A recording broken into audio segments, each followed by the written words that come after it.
It's often said that dance is good for the soul. I'm community reporter Juliet Lemar in Santa Barbara, and today we are dancing for a cause with Dance World for Humanity. There's something that I have to do here at Fiesta as my first time. What happens with these eggs? What's the deal? We crack them. On my head? Yeah. Oh my gosh, here we go. Viva la Fiesta! Fiesta!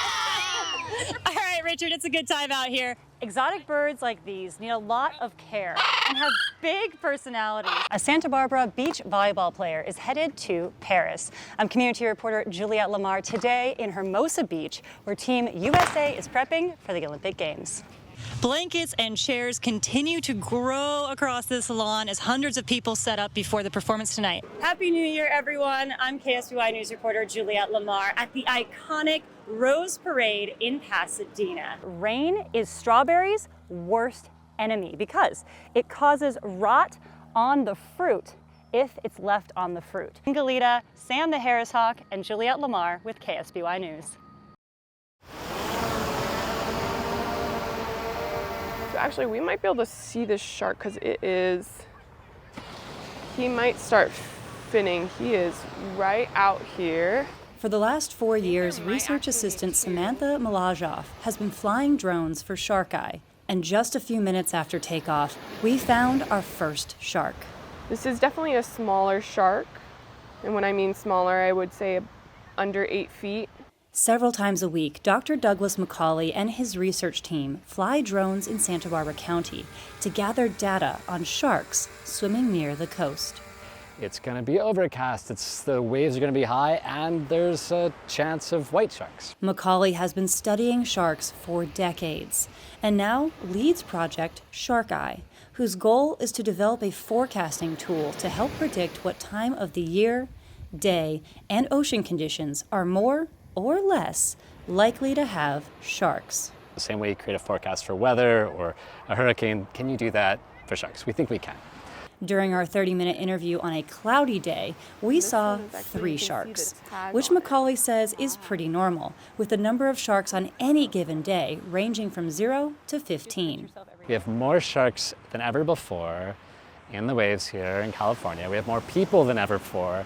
So hopefully we can use some of these tools of science and technology to make sure that we keep sharing this wild space, keep people going into the ocean, but without any incidents. For information on how to sign up for Shark Eye text alerts, look for this story on ksby.com. In Santa Barbara, Juliet Lemar, KSBY News. This thing goes so fast. The beach is 9.5-year-old Dylan Fruke's favorite place. My favorite part is collecting sea glass. Born with cerebral palsy, Fruke mostly uses a wheelchair to get around, so sand can be tricky. That's where Freedom Tracks comes in. A lot of times it expands my capabilities. Like I can do a little bit more without having to be pushed around in my manual all the time. So that's also really nice. At least for me, and I'm sure for a lot of other people. From young to old, Fruke is one of several mobility impaired people out on the beach in Santa Barbara, with the help of motorized wheelchair accessories provided by Nature Tracks. It's really easy with the joystick. These devices make movement over varying terrains possible. She gets to go on field trips, doing Santa Barbara recreational things with her classmates, and it's just totally been just an absolute game changer. Nature Tracks founder Sue Esguerrer tells me the nonprofit provides Freedom Track wheelchairs at monthly beach trips, weekly assisted living outings, and lends them out to the community at no cost. So the overarching goal is to connect people to nature, which has kept Jake Orlick's spirits high after a motorcycle crash last year left him paralyzed. It's all about adapting. Orlick and his dog Mia continue to visit the beach weekly, thanks to the Freedom Track device. It's not you're going to do anything different. You're going to find out how to do it new in a new way. In Santa Barbara, it's really nice to be out here. I love it so much. Juliet Lemar, KSBY News.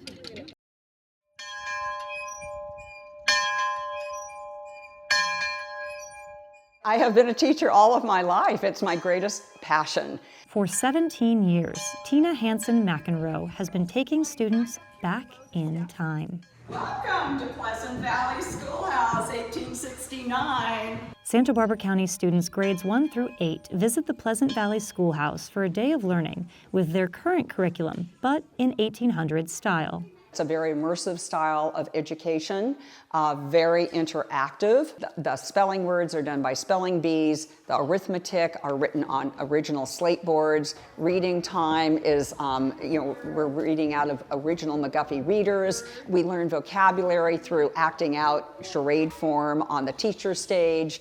We just have a lot of fun. Pleasant Valley Schoolhouse is the only wooden one-room schoolhouse in Santa Barbara County, offering immersive classes, complete with historical items like school records, books, pianos, and clocks. Students even dress in traditional clothing to complete the experience. It is so fun. It's so fun. June Malloy and Valentina Tapia say it's hard to choose a favorite part, but they agree that music is a highlight.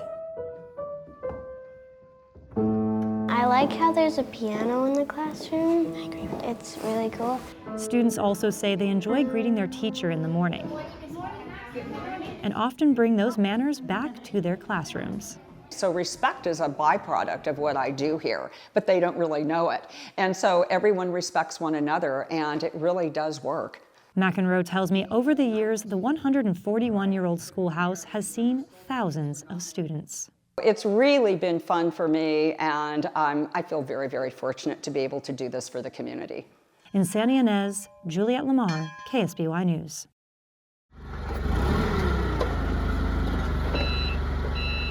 I was the first grape hauler in Santa Ynez Valley that I know of. Judy Adams is a bit of a legend in Santa Ynez Valley. For the last 50 years, she's been hauling tons of grapes from local vineyards to winemakers across California. People would say, hey, you've got a truck, can you haul this from here to here? And so I said, sure. And then it just grew from there. And the Valley's wine business grew alongside her. I worked all day, every day, as many as we could fit in. From a handful of vineyards in the 1970s to more than 300 today across the county's 7 viticultural areas. Adams's day starts around 5 a.m., loading grapes onto her flatbed, tying them down and heading off for delivery. Now we off to the winery.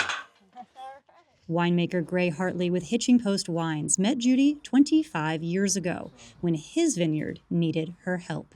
So we gave her a call. What a delight. She's just such a humble, gracious, wonderful human being who said, sure, I can help you. Hartley says her kindness and positive attitude touch everyone in the Valley. She was always on time and always happy to pick up the fruit and bring it to the winery, and she's just been a real treasure.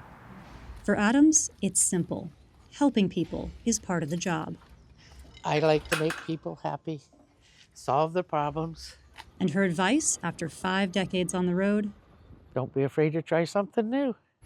In Santa Ynez, Juliet Lemar, KSBY News. For decades, this local bookstore has helped guide readers onto their next literary adventure. I'm community reporter Juliet Lemar in Montecito, where Tecolote Bookstore is turning 100 years old. Yeah, these are all biographies or nonfiction. Mary Sheldon knows books. She also knows people. And after 30 years behind the counter at Tecolote, she usually knows what type of book you need.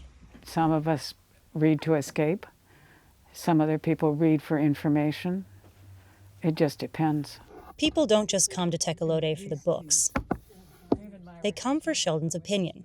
Blunt, warm, and almost always right. That's the sequel to it. And don't even try it. And she's earned that confidence, guiding readers here for 3 decades, matching neighbors with books they love. I've been coming here as long as Mary's been alive. Customer Nan O'Brien says Tecolote is woven into the community as a place to discover something new and be pointed towards a story you didn't know you needed. It's very important that we read and that we have access to new books and things we don't know about, which Mary's very good at. This year, the store celebrates 100 years, tracing its roots back to the historic De La Guerrera adobe in 1925, making it the oldest bookstore in Santa Barbara County. See that? That was Tecolote. Sheldon says the shop moved to Montecito in the 1960s. She started working here in the 70s. And from her first day to her last, Mary says she'll keep steering readers towards their next literary adventure. Have you read that book? Read it. And if you like it, come back. In Montecito, Juliet Lemar, KSBY News.